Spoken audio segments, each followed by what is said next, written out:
Senhor presidente, como presidente da Comissão de Direitos Humanos, não tinha como, embora eu tenha que viajar ainda hoje, eu deixar de vir à tribuna de falar desse dia. 10 de dezembro, o mundo celebra o Dia Universal dos Direitos Humanos. Essa data foi instituída pela ONU porque foi em 10 de dezembro de 1948 que a Assembleia Geral das Nações Unidas adotou Declaração Universal dos Direitos do Homem. Esse documento, com 30 artigos, contém o ideal comum a ser atingido por todos os povos e todas as nações em matéria de direitos humanos.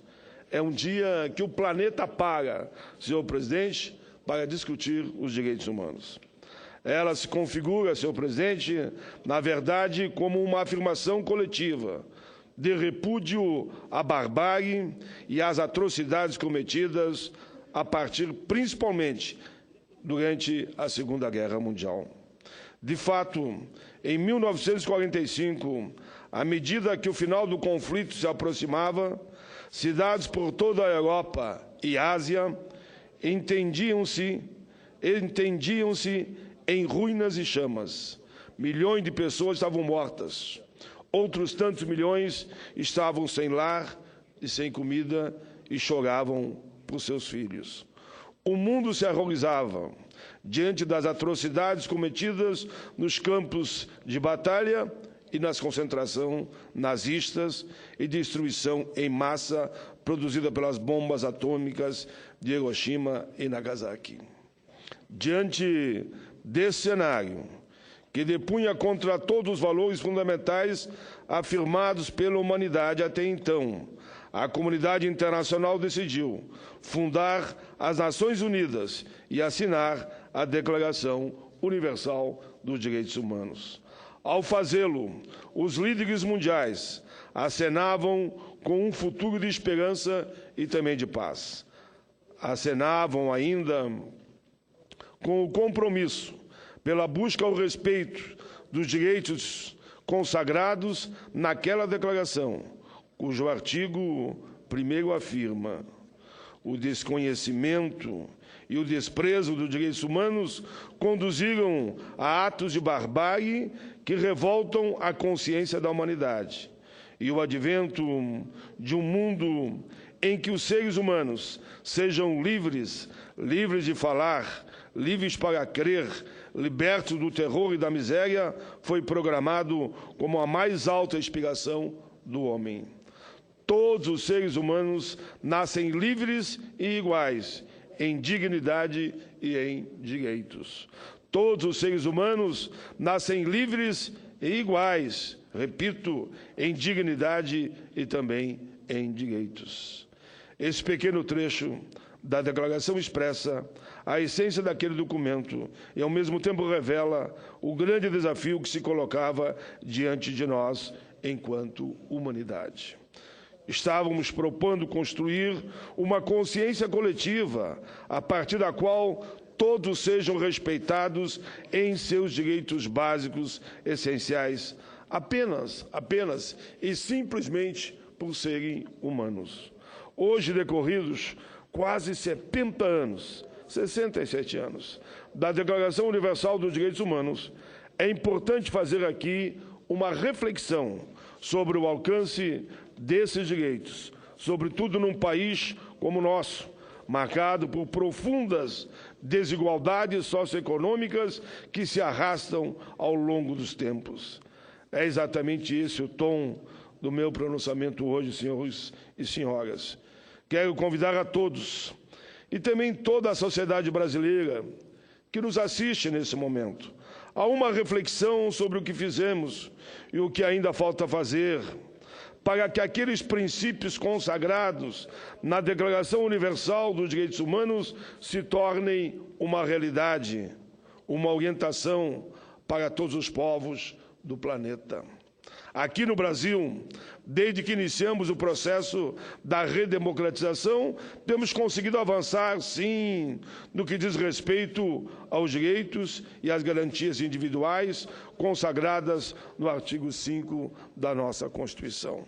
Tão bem lembrada, tão bem batizada pelo inesquecível Ulisses Guimarães, que disse: esta é a Constituição cidadã.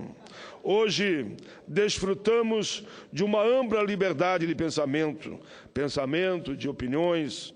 Os partidos políticos se manifestam livremente e estão todos legalizados.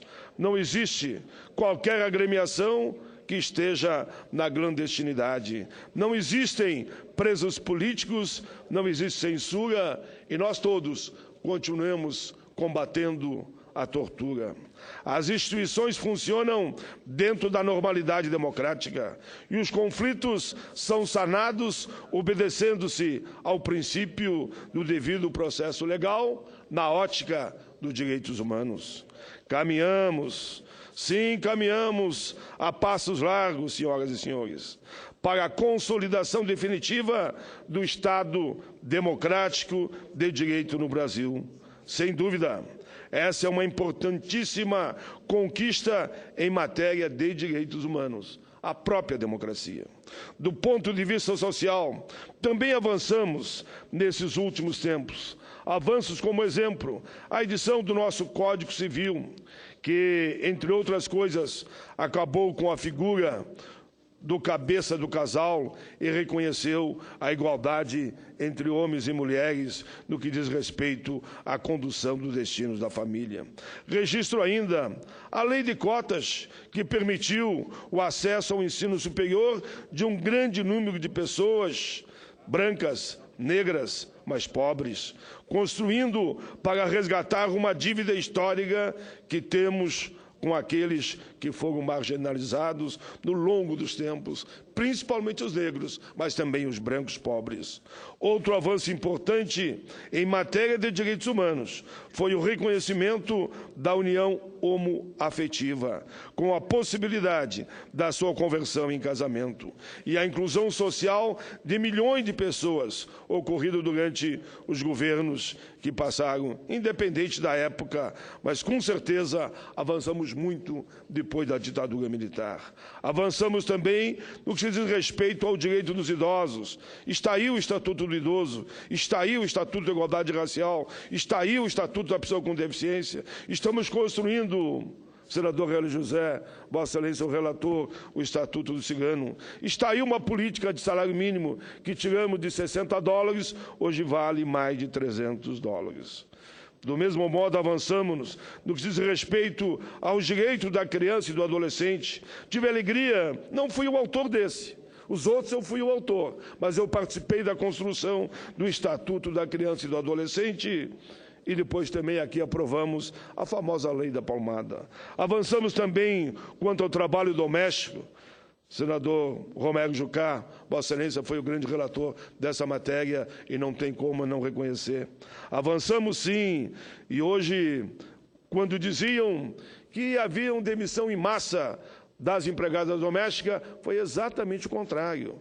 Agora, com conforto legal, nós temos o direito das trabalhadoras domésticas, conferindo a todos os que labutam nos lares brasileiros os direitos trabalhistas dos demais trabalhadores, como é chamada a PEC das domésticas. Então, senhoras e senhores, esses são alguns avanços que posso registrar nesse momento em matéria de direitos humanos no país. Desde que foi promulgada a Constituição Federal, eu estava lá, fui constituinte, ajudei na elaboração da Carta Magna. Em um período relativamente curto, estamos vendo nascer um novo Brasil, um Brasil em que começa a surgir essa consciência de igualdade perante a lei, em que começa a surgir esse sentimento de que não podemos discriminar ninguém por motivo nenhum, um outro irmão nosso apenas pelo fato de ele ou ela ser diferente de nós ou pensar de forma diferenciada. Mas esse, ainda para mim, é só um começo. Senhoras e senhores, a caminhada é longa, ainda nos resta muito por fazer. Eu gostaria de dizer que fizemos muito, mas temos condição de fazer muito mais para melhorar a qualidade de vida do povo brasileiro. Somos um país em que ainda imperam as desigualdades. Claro que imperam, embora tenhamos avançado. Um país que ainda existe uma brutal concentração de renda, onde o capital especulativo alcança lucros extraordinários às custas de juros estratosféricos e da exploração dos mais pobres, os assalariados. Um país que se nega a discutir, como propus recentemente, numa reunião com mais de 40 senadores, o debate. Por que não regulamentar? Grande fortuna ou as heranças? Poderíamos regulamentar. Outros países já assim o fizeram. Ao mesmo tempo, persistem as desigualdades regionais, que vitimam sobretudo aqueles que vivem no norte e no nordeste do país. Desigualdades essas que lhes tiram o acesso a melhores condições de vida. Somos um país que ainda não respeita os direitos da população indígena, os direitos do povo quilombola, e não respeitamos e não trabalhamos para um meio ambiente saudável. Lamentavelmente, apesar de todos os esforços que têm sido feitos para combater preconceito e discriminação, ainda presenciamos episódios de racismo que nos envergonham. Os recentes casos da apresentadora Maju da TV Globo e da atriz Thaís Araújo mostram como o Brasil ainda é um país em que o preconceito racial é muito forte. Na periferia das grandes cidades, muitos jovens, negros, pardos e brancos pobres, arbitrariamente, são confundidos com marginais, apenas às vezes pela cor da pele, como foi o caso dos 5 jovens assassinados covardemente pela polícia no Rio de Janeiro. E o que dizer da saúde e da educação? O SUS, claro que é uma grande proposta e colaboramos no momento da sua criação. O SUS tem prestado um grande serviço ao país e bem sei que não é fácil garantir uma atenção à saúde de qualidade para milhões e milhões de brasileiros e brasileiras. Temos muitos serviços de excelência, reconhecidos até mesmo pela Organização Mundial da Saúde, como é o caso do Programa Nacional de Combate à AIDS, que nós somos referência no mundo. E o próprio Programa Nacional de Transplantes, por exemplo. Mas, por outro lado, ainda deixamos muito a desejar no atendimento emergencial. Os pacientes esperam durante longas horas, às vezes durante dias ou meses, para serem atendidos. Faltam materiais básicos, como gases, fita, paracetamol e esparadrapo. Mas parece que as nossas emergências hospitalares funcionam no Iraque ou na Síria, países que passam por conflitos armados de sérias proporções, tamanha a superlotação e precariedade. Na educação, apesar dos avanços que tivemos, como a política de costa, piso nacional do magistério, o aumento quantitativo de estudantes em todos os níveis, o aumento de universidades, ainda registramos baixo rendimento quando comparado com outros países. Nossos jovens não conseguem competir com igualdade de condições em matéria de qualidade de ensino com aqueles que residem em países mais desenvolvidos ou até mesmo em país semelhante ao nosso. Internamente, ainda presenciamos a segregação. O filho do rico estuda na escola particular, o pobre estuda na escola pública, precária e de má qualidade. Precisamos, sim, avançar. Essa é uma desigualdade de base que mexe com a estrutura da sociedade brasileira e, por isso, precisa ser superada para que possamos oferecer oportunidades iguais do acesso à educação para todos. Essa é apenas uma pequena radiografia do Brasil em matéria de direitos humanos. Digo pequena, porque cada um dos assuntos que abordei aqui mereceria, no mínimo, 2 horas em matéria de pronunciamento.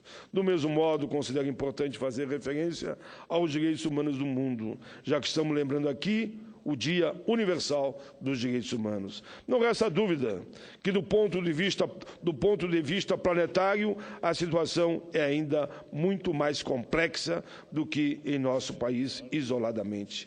São diversos povos, diversas nações, com ideologias e pensamentos diferentes e cultivam valores igualmente diferentes.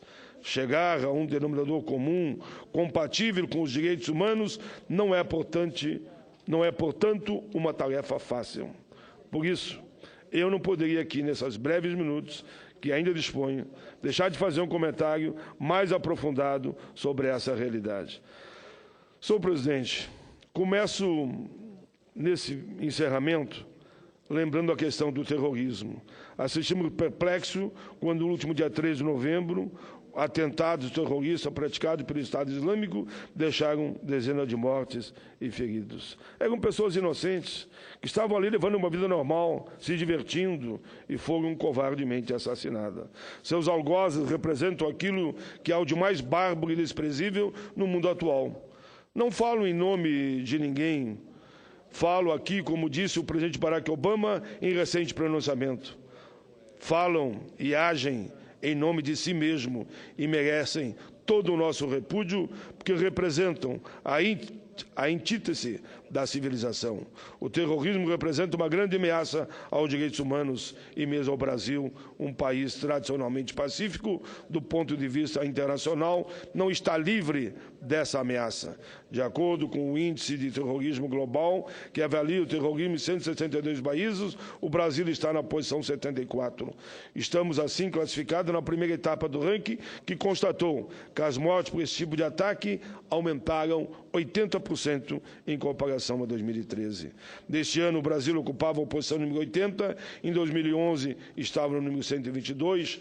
Creio que isso é um alerta para que ficássemos, lembrando que precisamos estar vigilantes.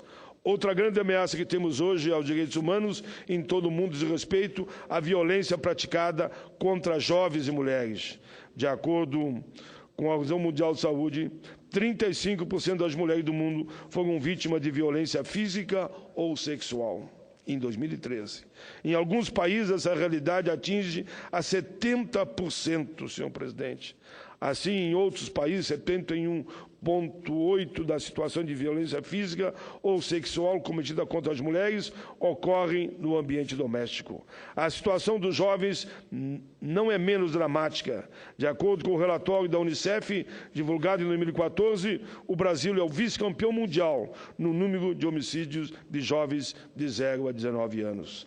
Mais de 11 mil foram assassinados no nosso país em 2012. Nesse item, só perdemos para a Nigéria, quando a taxa por 100 mil habitantes, o Brasil é o sexto colocado, 17 por 100 mil. Na sua frente estão El Salvador, 27, Guatemala, 22, Venezuela, 20, Haiti, 19 e Lesoto, 18. No planeta, senhor presidente, 95 mil crianças e adolescentes foram assassinados em 2012, sendo que 90% dessas mortes ocorreram em países com renda média baixa. Quando falamos em direitos humanos, não podemos deixar de nos lembrar, senhor presidente, de um dos direitos mais básicos de todos nós, a alimentação. Embora esse seja um direito elementar, senhor presidente, do ser humano, cerca de 795 milhões de pessoas passam fome no mundo, muitas delas em consequência de conflitos armados, de acordo com o Índice Geral da Fome. A fome no mundo continua sendo um desafio, com 1 em cada 9 pessoas sofrendo de desnutrição crônica e mais de 15% das crianças com atrasos de crescimento como consequência de deficiência nutricional. Diretamente relacionadas à questão da fome está a concentração de riqueza. Como falar em respeito aos direitos humanos, à dignidade da pessoa humana, quando 1% da população mundial detém quase metade da riqueza mundial, ou seja, em torno de 110 trilhões. Esse é um dado.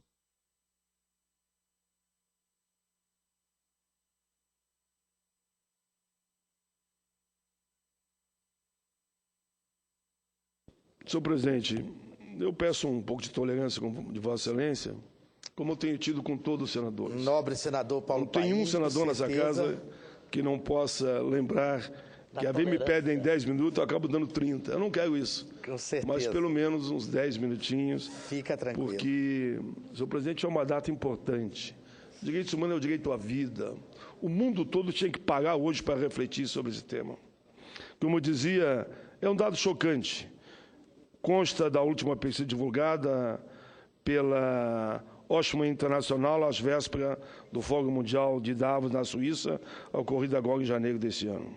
Enquanto não forem adotadas medidas concretas para reduzir essa brutal concentração da riqueza no Brasil e no mundo, veremos um abismo cada vez maior entre ricos e pobres e a acentuação das desigualdades, da fome e da miséria, pelos quais somos coletivamente responsáveis. Todos nós somos responsáveis pela miséria no mundo. Senhor presidente, essa reflexão que aqui fiz, em lembrança ao Dia Universal dos Direitos Humanos, nos leva a pensar sobre um outro grave problema referente a esse tema, que é a questão dos refugiados e das guerras. A Europa tem sido particularmente atingida por essa questão, com levas de milhares de refugiados que fogem desesperados dos conflitos do Oriente Médio. E fogem em condições das mais deploráveis, colocando sua própria vida em risco. Na maioria das vezes, são mulheres, crianças e idosos em situação de risco no mundo. 59,5 milhões de pessoas estavam fora de seus locais de moradias até o final de 2014, por motivo como conflitos, violação de direitos humanos, guerra e perseguições. Esse total se refere a refugiados. 19,5 milhões. A deslocados internos, 38,2 milhões. E a requerente de asilo, 1,8 milhão, segundo o balanço divulgado pelo Alto Comissário das Nações Unidas para Refugiados. O número total de refugiados no mundo cresce de maneira acelerada desde 2011, quando era em torno de 45,2 milhões. Em 3 anos, o aumento foi de 40%. Entre 2013 e 2014, o crescimento foi de 8,3 milhões e representou o maior aumento já registrado em um ano. Agora, de 2013 a 2014. Quero aqui lembrar as palavras do Papa Francisco.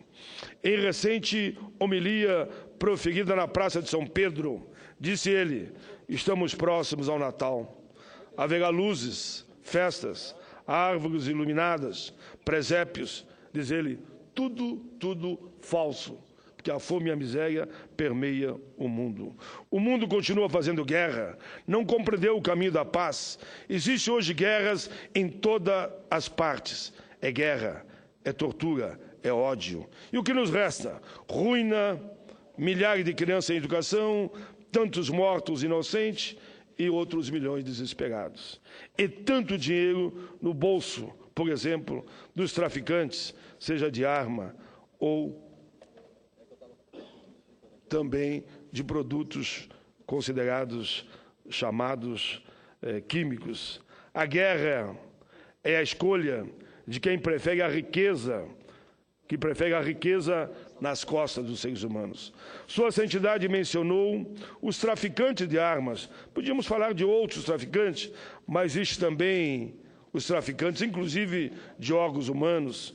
Esse é um assunto preocupante, eu diria mesmo assustador, e que não tem merecido a atenção adequada dos governantes. Crianças são sequestradas e são retirados os órgãos. O tráfico de órgão humano é uma das 10 atividades ilegais mais lucrativas do mundo, senhor presidente. A cada ano, ele gera mais de $1 bilhão em lucro em nível mundial para esses traficantes de órgão humano. A Organização Mundial de Saúde estima que a cada ano sejam realizados cerca de 10 mil transplantes ilegais, que envolvem cifras altíssimas. Há casos na Ucrânia, por exemplo, em que os receptores chegaram a pagar até 200 mil euros por um rim. Quando falamos em direitos humanos, não podemos esquecer de que, de acordo com a Declaração de Estocolmo, 1972, todo ser humano tem direito a um meio ambiente de qualidade e que lhe permita levar uma vida digna e com bem-estar. Mas ainda estamos longe disso tudo. Enchentes afetam quase 2,5 milhões de pessoas nos últimos 20 anos. Além disso, o balanço do PIB de 2002 e 2012 é alarmante. 4.130 catástrofes ambientais ocorreram, mais de 1 milhão de mortos e prejuízos econômicos que ultrapassam a cerca de US$1 trilhão. Não tem como não lembrar o caso de Mariana, aqui em Minas Gerais. Esses dados fazem parte do relatório dos riscos mundiais que é desenvolvido pela Universidade das Nações Unidas para a Segurança Humana e Ambiental e foi apresentado recentemente em Bruxelas, antecedendo o Dia Internacional para a Redução de Catástrofes. Não podemos falar de direitos humanos sem mencionar dois dos direitos mais básicos, saúde e educação. Na saúde, a situação é muito preocupante. De acordo com os últimos levantamentos, cerca de 400 milhões de pessoas em todo o mundo não dispõem de acesso ao serviço básico de saúde e os gastos com esse tipo de despesa estão empurrando milhares de famílias para a pobreza absoluta. Isso é ainda mais grave nas áreas rurais, onde mais da metade da população não tem acesso ao serviço de saúde, senhor presidente. Segundo dados da OIT, Organização Internacional do Trabalho, no continente africano, 83% dos que vivem nas zonas rurais nunca tiveram acesso a serviço básico de saúde. Na educação, o quadro não é muito diferente, porque esse direito nunca foi de fato alcançado de modo universal e permanece como um desafio mundial na agenda de desenvolvimento pós-2015. É triste, senhor presidente, nesse Dia Internacional de Direitos Humanos, eu vir à tribuna e reconhecer. É triste reconhecer isso. No momento em que o mundo conta com tantos jovens que sonham com um mundo melhor. Um levantamento inédito do Fundo da População das Nações Unidas, divulgado no ano passado, mostra que hoje temos 1 bilhão e 800 mil jovens no planeta, o maior número até hoje registrado. Contudo, parte dessa juventude já está praticamente condenada. Isso porque, ainda segundo o Fundo de População das Nações Unidas, 60% dessa juventude não tem acesso à educação e, consequentemente, não tem condições de fazer uma boa disputa no mercado de trabalho. Pior do que isso, mais de 500 milhões de jovens lutam para viver com menos de $2 por dia, abaixo da linha da pobreza considerada pela ONU. As crianças e os jovens são as únicas afetadas pelo problema de acesso, são as mais afetadas pelo problema de acesso à educação. De acordo com o relatório, senhor presidente, cerca de 796 milhões de pessoas, 17% dos adultos de todo o mundo são analfabetos e desse percentual, 2/3 são mulheres. Diante dessa tragédia, que é a educação em todo o mundo, em especial nos países pobres e mais populosos, quero aqui prestar uma singela homenagem à jovem paquistanesa Malala Yousafzai, vencedora do Prêmio Nobel da Paz de 2014, por sua luta e coragem de defender o simples e básico direito de estudar. Senhor presidente, nesse breve panorama que aqui eu estou terminando, acabo de apresentar nesse pronunciamento, podemos ver que ainda falta muito para alcançarmos aquele ideal traçado na Declaração Universal dos Direitos Humanos. Todos os seres humanos nascem livres e iguais em dignidade e em direitos, mas isso não pode nos deixar pessimistas. Temos que continuar lutando. Ao contrário, senhor presidente, deve nos servir de inspiração para que a gente continue peleando sempre para um dia chegar lá. Foi assim com a abolição, foi assim com o fim do apartheid na África do Sul. Se hoje temos um negro na presidência dos Estados Unidos, Barack Obama, devemos esse fato a lutas históricas travadas pelo povo daquele país, e líderes como Martin Luther King, que dizia: eu sonho com uma sociedade onde brancos e negros sentem na mesma mesa e comam do mesmo pão. Líderes mais duros, como Malcolm X, líderes que sua sabedoria souberam unir a África do Sul como Nelson Mandela. Na luta em prol dos direitos humanos, a nossa trincheira é a trincheira da paz, da fraternidade, da cooperação, do diálogo. e saber que brancos e negros podem sim caminhar de mãos dadas. Que possamos ter a coragem de avançar coletivamente na construção desse ideal, eliminando os privilégios, a ostentação, a hipocrisia e trabalhando em prol de um mundo mais fraterno, uno e solidário. Encerro, senhor presidente, lembrando e agradecendo a Vossa Excelência. Aqui, duas figuras que já faleceram, três figuras, me permita, que já faleceram, eu quero aqui render as minhas homenagens. As figuras de Zumbi dos Palmares, que foi esquartejado aqui no Brasil porque defendeu a liberdade do povo negro. De Nelson Mandela, que praticamente foi a figura número 1, eu diria, em matéria de direitos humanos no planeta, e de Mahatma Gandhi, são exemplos de não violência e de luta em prol dos direitos humanos dos seus países e, por que não dizer, referência no